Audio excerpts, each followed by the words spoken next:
Welcome to Off the Clock, the webcast of employment attorneys at Miller Johnson, where we discuss what is happening in the HR world and provide practical insight and advice. We are your co-hosts, Rebecca Strauss and Sarah Willey, two employment lawyers who spend their days guiding employers through all of the challenges that workplaces offer. Welcome to Off the Clock. Today, we are going to be talking about animals in the workplace. We're going to talk about when employers might have to allow somebody to bring an animal into the workplace, whether it be a dog, a cat, a snake, a miniature horse. My favorite. Maybe an alligator. And we're going to be talking about what documentation we could require. We're going to be talking about what sort of process employers should consider having in place. And we're going to talk a little bit about whether employers should think about voluntarily allowing employees to bring their animals and pets to work. So, welcome. Thank you. Good morning, Rebecca. Good morning. We've been getting a lot of questions about pets in the workplace. It's been really fun. And fun for us, but not for our clients, Yeah, right? Because true. It does cause quite a bit of stress. Yes. When these issues come up, and we'll talk about why in a little bit. This has been something that became more popular request even before COVID. I would agree with that. We definitely saw an was. uptick. Yeah. Since COVID, everyone got their COVID pets, right? And now employers want people back in the office. Yeah. And that's causing some stress. That's right. And It seemed to be a common response when office-based employees were asked to come back into the workplace. The response was, well, what about my puppy? Yes. So, yes. I will also say that there's been some interesting news stories lately with regard to assistance animals and emotional support animals. So We'll talk about what those terms mean. That's a real buzz. There's buzz about the phrase There is buzz. Emotional support. That's animals. the word for it. We're going to clarify that for everyone today. Yeah. Right. Did you see the recent news story about Alligator? I did not, but I love the name. It's just fantastic, right? Never had an alligator, but if I did, I think I might name it Wally. Well, That's a great name. There's an individual, this made national news, right? There's an individual named Joseph Henney who has an emotional support alligator, Rebecca. Really? And Mr. Henney, Joseph, says that the alligator comes with him everywhere he goes. Even sleeps in bed with him. And that the alligator, I know, you're raising your eyebrow at me because you're just feeling like you're not sure if you went to see a movie that you would appreciate having Alligator in the theater next to you, perhaps, as you're watching a movie. I'm also imagining him in the cubby next door Right. at work. Do we know if this fine gentleman works and if he brings the alligator to work? That, of course, was my first question as I read the news story. It didn't mention a workplace. Okay. It mentioned his age. Okay. And he's past retirement age, so my assumption was that maybe he doesn't have a job. But it, of course, because I see all news stories through the lens of an HR person, right? It led me to think, if he did have a job, I feel pretty certain he would be making a request to bring Alligator to work with him. And to be fair, employees have made requests that we're aware of, either from our clients or from reading case law, for animals to come to work that are not cute little puppies and kittens, right? There's been snakes and lizards. I had not heard about alligators before, chinchillas, but plenty of other types of animals, right, beyond the dog. That's right. Right, which is what we normally associate. That's right. With a service animal, for instance. Right. That we may be more accustomed to seeing in public places or at work. Yes. So let's talk about then how our clients should handle the request. How should they go about thinking about whether to say yes or no when an employee wants to bring an animal to work? Yeah, right. Where do they start, Sarah? They start with the ADA, Rebecca. They start with the ADA. I knew it was going to be the ADA or the FMLA. Yeah, right. So out of the box, it's really, really important for HR folks to understand that they can't have a knee-jerk no answer without any sort of process or conversation with the employee, even though that no answer might seem obvious to them. And I'll explain why. For example, if Mr. Henney was your employee and he came into the HR office and said, I have PTSD perhaps, and I have an emotional support alligator, can I bring my alligator to work with me? Many people might assume the answer to that question could be an outright no and end the conversation there. Okay. Correct. So what I want all of our listeners to understand, take away if nothing else, is that these requests to have an animal at work falls under the ADA, and it can fall under two different parts of the ADA, and I will explain that. But what that means then, of course, is that we've got to engage with them in the reasonable accommodation process. The good old reasonable accommodation The good old reasonable accommodation process, exactly. And I think that we'll go through it in detail as it relates to requests to bring animals in the workplace, but I think that gives a lot of folks comfort, because I think a lot of the HR folks listening understand that process, but when they get a request for an animal in the workplace, they forget to go back to that basic ADA reasonable accommodation process. Yeah, it's the process that you know and love. Yes. So I do want to explain one thing, and that is because what I'm seeing is that either when an employee wants to make a request or an HR person receives one, they're going on the internet and they're searching assistance animals. Can someone have an assistance animal? Okay. Mm-hmm. And those requests can fall under two different sections of the ADA, okay? And I'm seeing a lot of confusion there. Okay. So I want to take a minute and explain that, if that's okay. And it's going to involve citing to different parts of the ADA, which you know I don't like to do. But because there is so much confusion, I do think it's important. Yes. I need a little water for this. Take a deep breath, get a drink of water. Let's start with public accommodation, because I think that is what causes the confusion. It causes a lot of confusion. That's exactly right. So the section of the ADA that HR folks generally work with is called Title I. Okay, that's the part of the ADA that applies to any workplace. Okay. Okay. That's where we spend most of our time. That's where we spend most of our time. Yeah. There is also a different section of the ADA called Title III. Okay. And that applies to places of public accommodation, not just workplaces, and it doesn't just apply to employees. Okay. And what that says is that if any person is entering a place of public accommodation, that place of public accommodation might have to provide them reasonable accommodation under the ADA. Okay, so when we think of Alligator, okay, and his alligator, right? His owner presumably doesn't have a job, but it sounds like he's entering all sorts of public spaces with his alligator.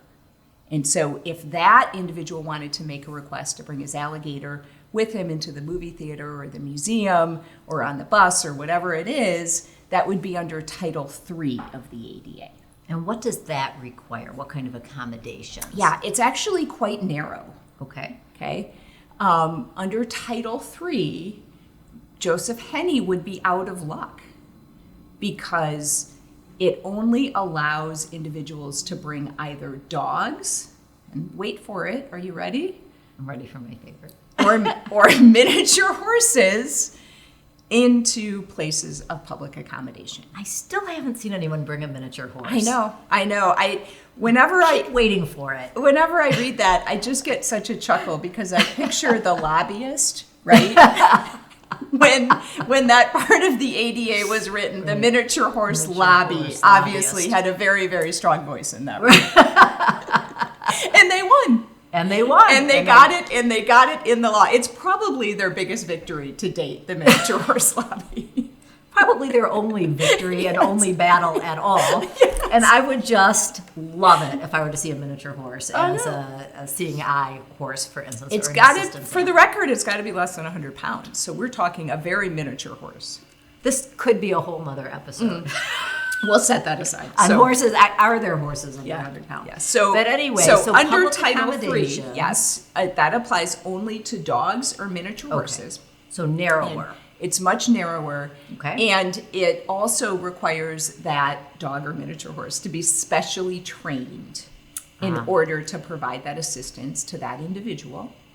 And it also makes very clear that the animal has to be within that person's control at all times. Got it. Okay, so when you think of maybe somebody going into a restaurant, right, and bringing their assistant's dog with them, that dog has to be on a leash and has to be kept under control and within that person's area within for all times, etc. Okay. Now, Interesting. Important. Some employers are places of public accommodation. Yes. How does that work when a person is working in a place of public accommodation? Yeah. Let's take an example. So, for example, it could be a hospital. Right? A hospital is a place that the public accesses for services. Restaurant, Hotel, many nonprofit Retail. organizations, retail, etc. Yeah, Right? it's a lot. So for those employers, those workplaces that are also places of public accommodation, they're going to need to take that employee's request and consider it under both Title I and Title III of the ADA. They've got to run it through two filters. They've got to essentially. run it through both. Okay. And That's important. I've worked with a lot of employers on these requests, and it seems like most of the time when they run it through both filters, it's Title I, which is that general workplace accommodation section of the ADA, that ends up really being controlling here. So if you have employees in places of public accommodation, Yes. start with the employment-related part of the ADA. Yeah. And then if that answer is we don't have to accommodate, then go to the public accommodation. Yes, I just think in so. case I you've think missed so. something. Okay. The other thing I would point out, too, is at least half the time the person making the request, as I mentioned, has gone on Google and has found the information regarding places of public accommodation and is confused. Title III is more restrictive about what information we can require as well. So I think there is real benefit to an HR professional understanding that layout and being able to proactively explain it to the person making the request. Yes. Right? I'm going to look at it under these two sections, and here's what the process is going to be.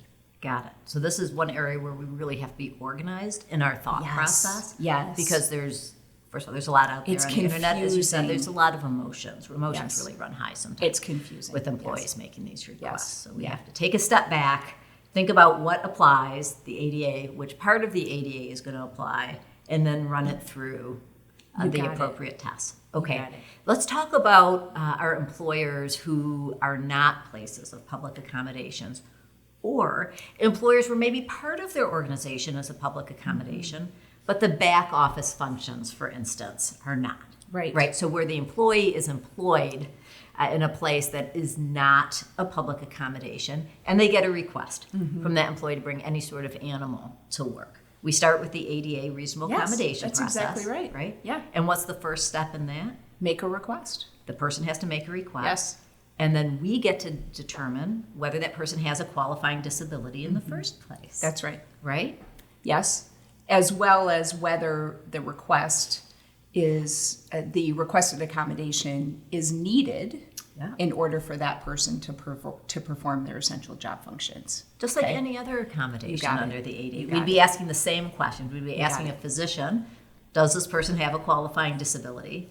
And this person has requested this type of accommodation. Is this necessary for the person to perform their essential job functions? Yep. And what I'm seeing, though, is that employers who have those forms, those documents in place, maybe a request form and a standard medical form for a provider to complete, that apply generally to workplace accommodations, don't work real well Interesting. for animals in the workplace. So I would encourage employers to either proactively have forms that are specific to animals in place, or just know that if they get a request, they're probably going to need to tweak that both the request form and the medical form a bit.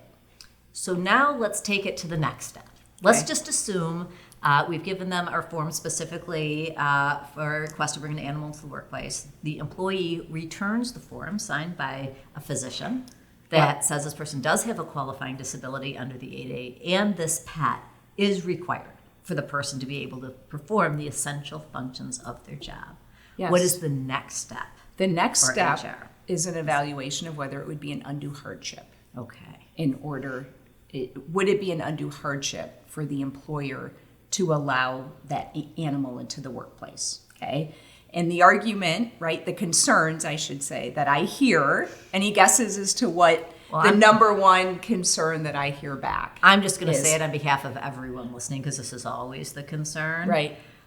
What if coworkers are uncomfortable That with is this the pet? number one concern. Yeah. Right. Especially unusual pets. But Yes. really any pet, right? Alligator, Coworkers could be, for example. even dogs. Some people are fearful of dogs. Sure. Some people are allergic to dogs, Yes. right? Some people are scared of snakes, of alligators, etc. So the reaction of the coworkers, both because of fear or allergies, but also jealousy, irritation, right? It's the coworker reaction. That's exactly right. How much weight should HR give the reaction of the coworkers to this process? Yeah, this such a great evaluation? question. And this is another question, right, that relates, we have to remember the ADA as it relates to all accommodation requests, okay? So we cannot establish an undue hardship based on assumptions, Okay. right? What other employees might say or how they might react to an animal, right? But we can certainly take into consideration substantiated concerns, Okay. right? So, for example, if you and I shared a workspace, let's make it easy, right? And I requested to bring my dog to work due to a medical concern, but you are allergic to dogs. The dueling disabilities. The as I like dueling to say. disabilities. That's exactly right. That's exactly right. What Dueling does that disabilities. mean? What it means to me is certainly that employer, our employer, can take into account your allergies, right? It would not be a reasonable accommodation to say to you, well, you're just going to have to suck it up, right? You're going to have to be miserable at work and suffer from asthma, right? And et cetera. But we would need to then evaluate other options. No. Just like Right? any other Just like accommodation. any request. other request for an accommodation. And I've seen some employers solve those concerns by providing somebody an individual workspace instead of a shared workspace. By way of example, I've actually seen a few employers allow somebody to work remotely because they so needed to bring their animal to work, etc. So those substantiated and real concerns about coworkers, and by the way, I would add customers Absolutely. to that as well, Yes. can be something that we take into consideration as part of that conversation. The other big concern that I hear is the slippery slope concern. Yes, everybody. If I It's allow going to be a zoo. Sarah Yes. to bring her cute, cuddly, adorable, well-behaved golden retriever, everyone's going to want to bring their dogs to work. Right. And at what point does that become an undue hardship? Yes. Right. One is not an undue hardship. 50 are. Right. Right? So how do we go about evaluating Dogs and cats that? chasing each other. I mean, I get a vision, Rebecca, of an office in which dogs and cats, it's like Ben and Jerry, right? And Right. chasing each other through the workplace, right? This is my house every day. Yeah. We have 2 dogs and 2 cats, and when I am working remotely, that is exactly what's happening while I'm trying to concentrate. And I'll tell you, it's very difficult. Right. Which is why you will never actually make a request to bring No. any of your pets to I'm work. just the And opposite. I'm in the same boat. I Yes. go to the office to get away from my pets. I always did since the beginning of all of the Yeah. COVID. So I am not in that boat, but yes, Yes. it can get to the point where it's a little much. Yes, that's right. So how do we evaluate? It's how the does that go same into the answer, undue right? hardship? It really is the same answer. And courts have evaluated the slippery slope concern with regard to many requests Okay. for a long, long time, right? And they basically say, let's not jump the gun here. They basically say there is a point at which, yes, this same request could substantially disrupt those business operations so that it's an undue hardship. And there is certainly a point at which an employer can draw the line. Unfortunately, courts don't really like the argument out of the box that they're going to say no to everyone based on the possibility that other people might make the same request. Generally, the message from the courts, from the judges are, why don't you wait to see if you actually get all of those requests? That's exactly and then we'll cross that bridge when we come to it. Yeah. But we're not going to say no at the beginning because of a slippery slope argument, Yeah. right? With animals or any other kind of slippery slope argument that employers may make. A genuine concern, by the way. Sure. But one that just doesn't fly. That's right. With a lot of courts. That's right. I do want to mention one important thing, and that relates to mental health. Okay. Again, the ADA applies to physical disabilities just as it does mental health impairments and concerns, which means an employee, yes, could make a request to have an animal at work with them due to a mental health concern. That's typically referred to as an emotional support animal. That's that phrase we told people we would break down. So it's very, very common, right, to say an emotional support animal. But in legal terms, when we hear emotional support animal, we think the person has a documented disability, probably emotional or mental, right? Right. And that a physician or a healthcare provider has documented that an animal is necessary for them to do for their this job. person to do their job. That's exactly right. It's not just I will miss my pet.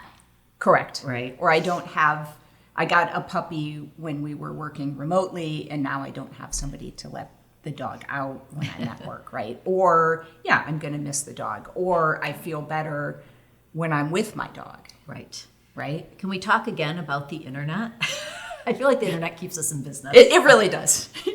So you can get online and get these certificates printed. Yeah. That your animal's an emotional support animal. Sure. And any HR professional that's dealt with these requests has probably seen something. Yeah. Like Oh, that. absolutely. You can even order little vests for little dogs or big dogs, right? Right. Cats. You can order vests that say, I'm an emotional support animal.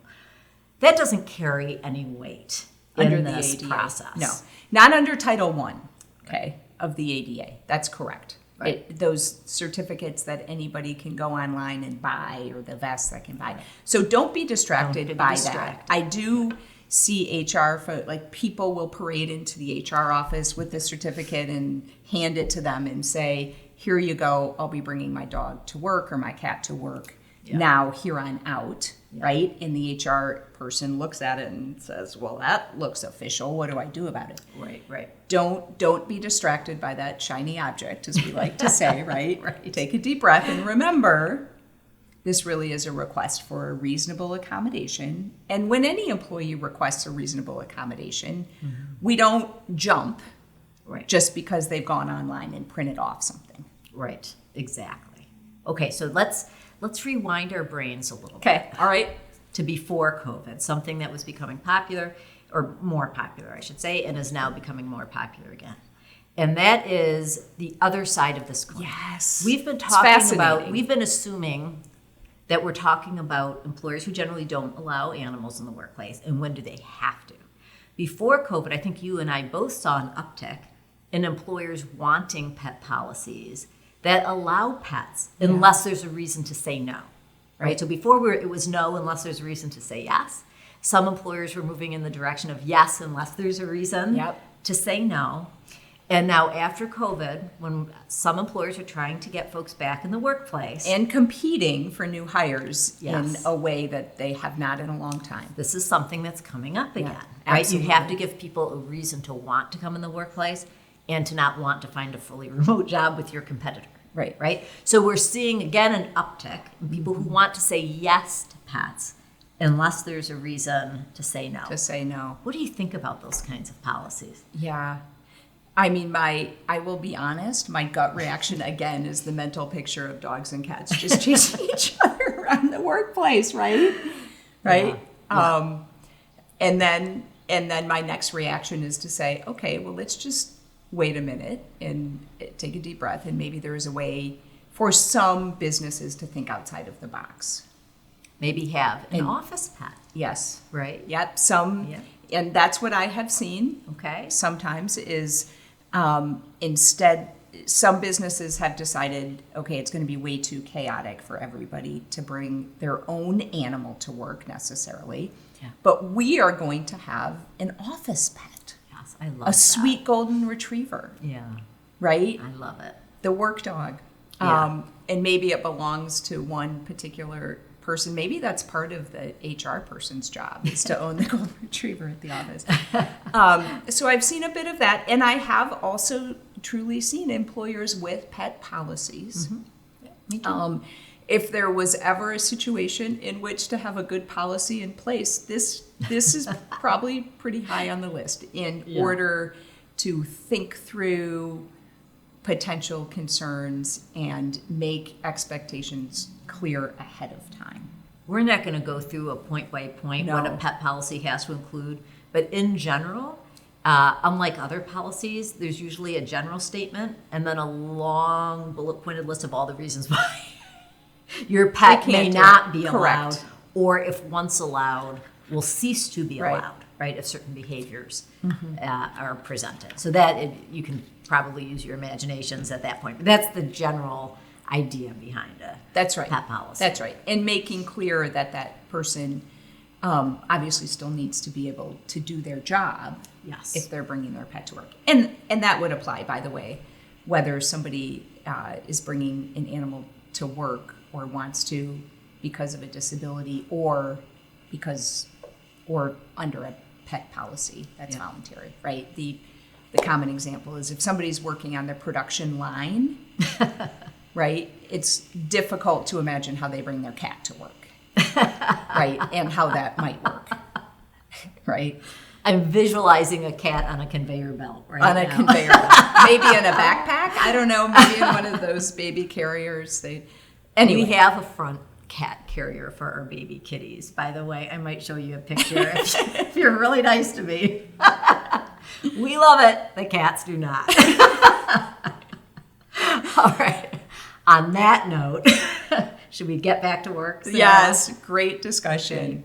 Thank you so much for joining us today, and good luck with your animals in the workplace. Bye, everyone. Bye, everyone.